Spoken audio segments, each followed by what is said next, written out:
questions. Thank you for laughing. Explain, this would restore for everyone, but right now there are some homeowners that are able to get the exemption. Can you explain the difference there? Currently, the law provides that with the changes that were made in the budget, that if you're eligible in 2013, you'll be grandfathered. So individuals who are 65 this year will continue to get the homestead regardless of any threshold, any means testing. This implements means testing for those who turn 65 after 2013 and own their home. And if they earn over $30,000 a year, whether it's 1 penny more than that, then they won't be eligible for the homestead benefit. Okay. Now, with that being the case, is this a way to even the playing field for someone who turns 65 next year? Is that the need? What is the purpose behind this? I guess is it even in the playing field, make it easy to pass levies? What's behind it?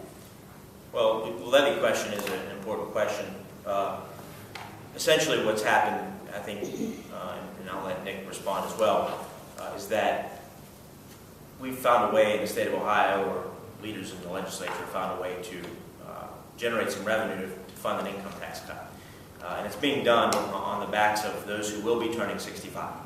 And so, as Nick alluded to, there was absolutely no discussion, there was no process, and that's part of what's at issue here. But fundamentally, we think that people who are in the middle income, and we have some data that suggests that over 40,000 households, as a result of this new law, will be ineligible.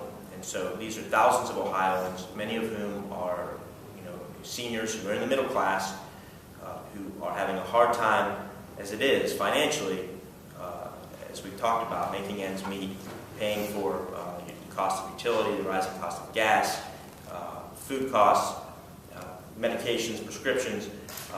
They'll no longer be eligible for this relief. And so this is an attempt, I think, by us to recognize that this arbitrary means testing will prevent literally thousands of seniors, would-be seniors in Ohio, to no longer be eligible, thus essentially what would amount to a tax increase on those future seniors. So we want to start the process and provide this much-needed relief to thousands of seniors or would-be seniors in the state of Ohio who are expecting to receive this property tax relief, who will no longer be eligible as a result of some last-minute antics in the budget process. So how much does this cost? Has anyone done a cost figure to see what this would cost the state in order to extend this to everyone that would have been eligible? Well, I think that you've got to have that discussion, though, in the context of what's been done. And, and I'm not avoiding your question here, but I think it's a matter of priorities.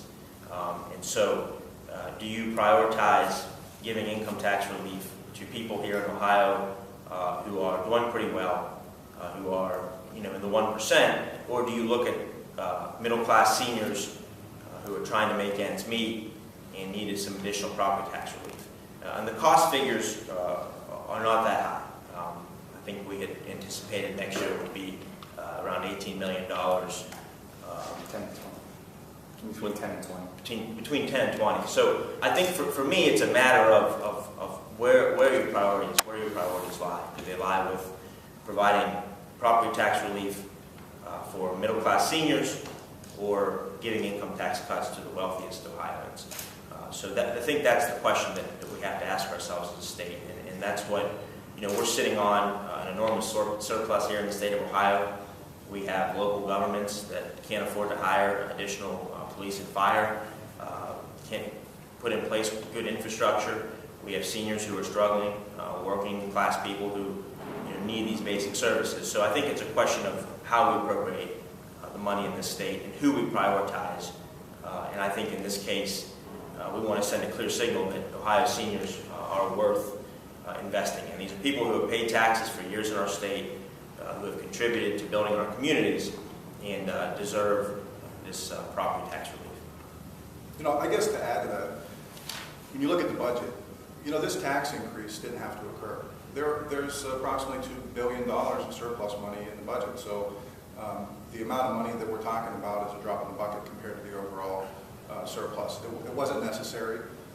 This was a policy choice, a priority choice on part of the leadership in the legislature, and we think that it makes good sense to invest in our seniors. I mean, I think a society that turns its back on its senior citizens is in real trouble. Do you have any Republican co-sponsors or any indication that Republicans are going to support this bill? I don't. My bill has one Republican co-sponsor. Who? Representative Hood. Not at this point. I'll say this, though, to your question. My hope is that my colleagues in the Senate have traveled around their districts over the summer, have talked to their constituents, and have explained to them that many of them will no longer be eligible to take advantage of this relief. And so my hope is that when we reconvene, that leaders in the Senate and the House will hear from their colleagues about this particular provision. And so while it's not up to us whether or not this bill advances and gets hearings and passes, I think that if my colleagues are hearing what I'm hearing from Ohioans, they'll feel the need to call hearings and to move forward.